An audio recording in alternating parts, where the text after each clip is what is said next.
اسی معصوم لڑکے کو ایک دن بہت شدید بھوک لگی تھی اور اس کے پاس کھانے کے لیے صرف ایک روٹی کا ٹکڑا تھا۔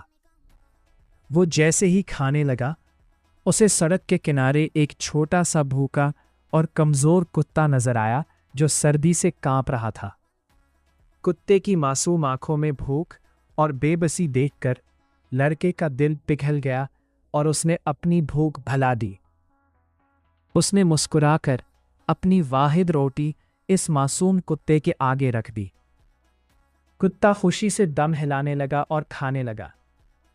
قریب ہی کھڑا ایک پھل والا دکاندار یہ سب دیکھ رہا تھا کہ کیسے ایک خود بھوکے بچے نے دوسرے کی مدد کی۔ دکاندار نے لڑکے کو اپنے پاس بلایا، پیار سے اس کے سر پر ہاتھ رکھا اور اس کی آنکھیں بھر آئیں۔ اس نے لڑکے کو پھلوں سے بھری ایک بڑی ٹوکری تحفے میں دی اور کہا، تم جیسے بچے ہی دنیا کو خوبصورت بناتے ہیں۔